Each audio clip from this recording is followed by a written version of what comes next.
Safecracker extraordinaire. Executes international bank heists. I belong to a crew that are life less ordinary. We want to recruit you. Why me? I am no crew. The Rheingold. The Valkyrie. A getaway driver. Halo Bro Bre, apa kabar semuanya? Mudah-mudahan sehat-sehat saja ya. Di video kali ini, Mimin akan bahas alur cerita film yang berjudul Army of Thieves yang belum lama baru-baru ini dirilis. Film ini menceritakan seorang pria ahli pembuka brankas yang akhirnya bekerja sama dengan sekelompok buronan internasional untuk menjalankan misi meretas brankas-brankas di dunia. Yang konon katanya brankas itu hanya bisa dibuka dengan teka-teki atau kode kombinasi. Akankah mereka bisa membuat sejarah meretas brankas tersulit di dunia itu?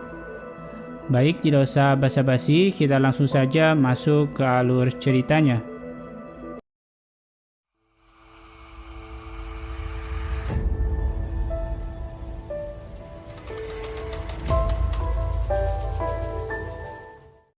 Di awal film, terlihat seorang pria bernama Sebastian.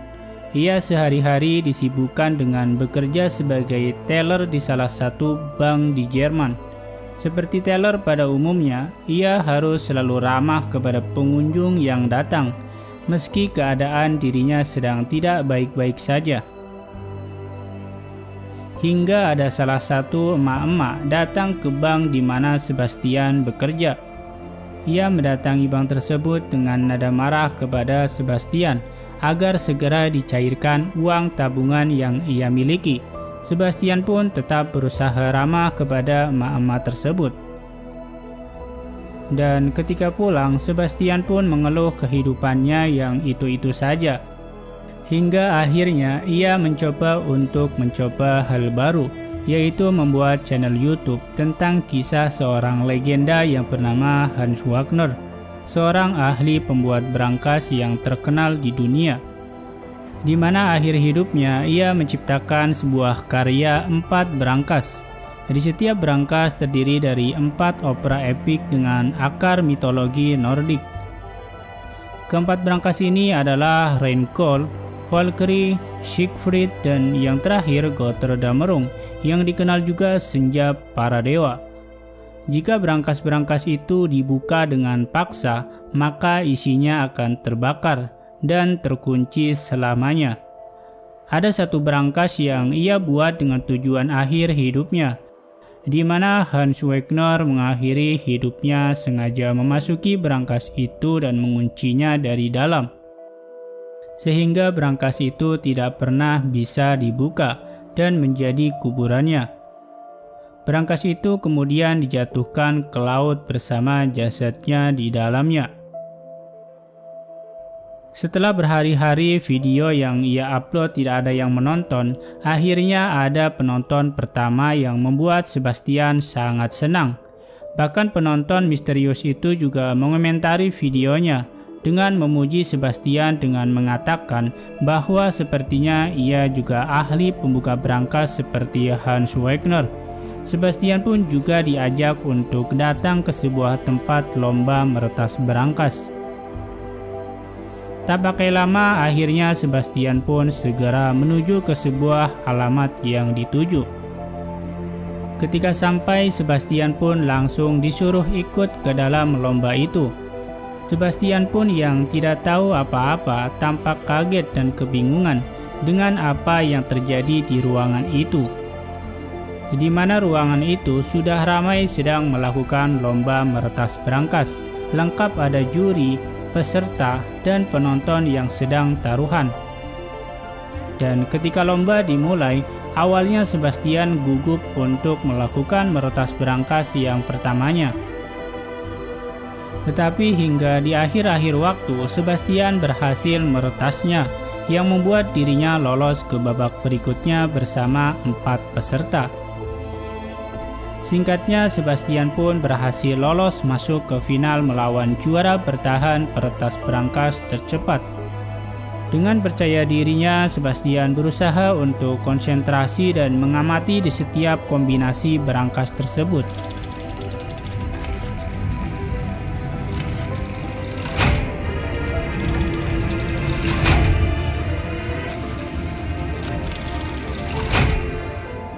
Hingga akhirnya di detik-detik terakhir ia berhasil kembali meretas berangkas tersebut dan ia pun menjadi juara di lomba itu.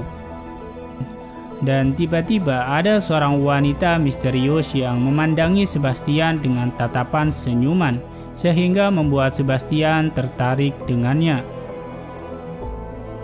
Singkat cerita, keesokan harinya saat Sebastian sedang di kafe, tiba-tiba wanita tersebut mendatanginya dan mengajak untuk berbincang-bincang. Wanita itu menunjukkan barang-barang yang berhasil ia curi dari orang-orang yang berada di kafe tersebut. Sebastian pun tampak kaget dan penasaran kepadanya. "Mengapa ini bisa terjadi? Siapakah dirimu?" Wanita itu pun menjawab bahwa dirinya adalah anggota grup perampok internasional. Ia mengajak Sebastian untuk ikut bergabung bersama grupnya, karena menurutnya Sebastian adalah orang yang cocok untuk ikut menjalankan misinya, yaitu meretas 3 berangkas internasional, yaitu Rheingold, Valkyrie, dan Siegfried. Awalnya Sebastian menolak penawaran itu, karena dirinya tidak mungkin bisa meretas berangkas tersulit di dunia itu. Tetapi setelah wanita itu memuji kemampuan Sebastian yang pasti akan bisa, akhirnya ia pun menyetujuinya. Ketika pulang, ia dikagetkan adanya berita wabah rabies yang membuat orang yang terinfeksi akan menjadi zombie. Seketika juga ia mendengar ada anjing yang terus-terusan menggonggong. Ia pun segera mengeceknya keluar untuk melihat apa yang sedang terjadi. Tiba-tiba ada zombie-zombie yang menyerangnya dari belakang, sehingga membuat dirinya diserang oleh zombie-zombie tersebut.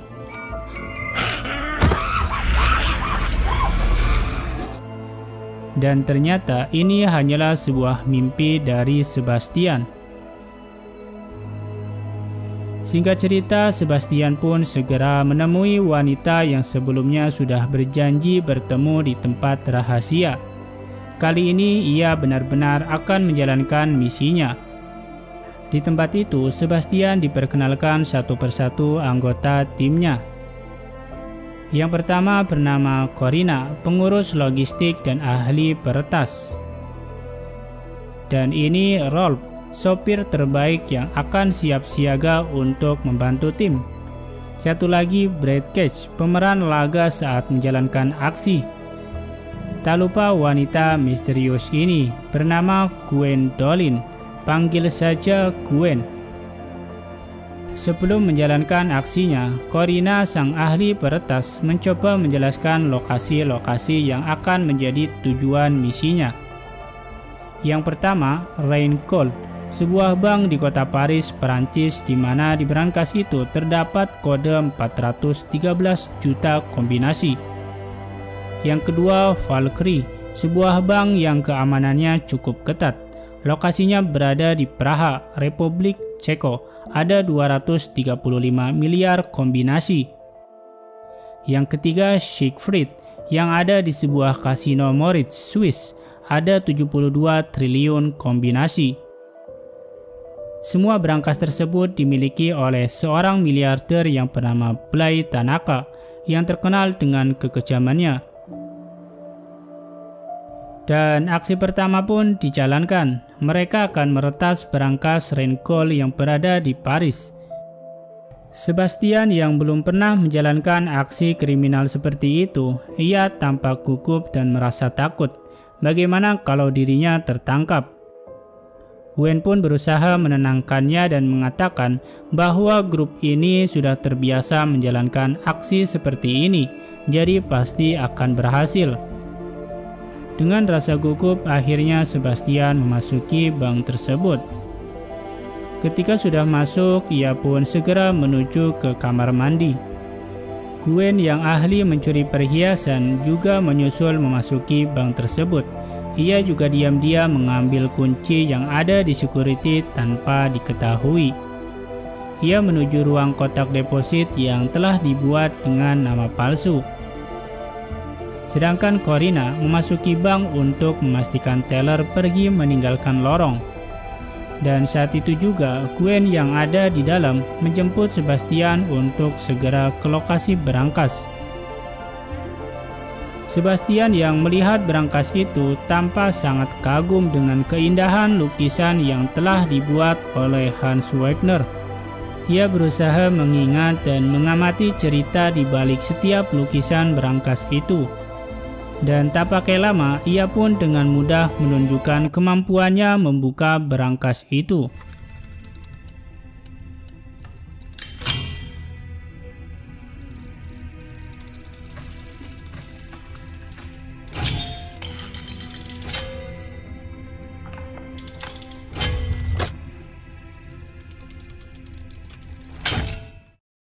Ia pun tampak sangat senang dan bangga karena telah berhasil membobol berangkas yang terkenal di dunia itu. Segera ia mengambil uang tersebut.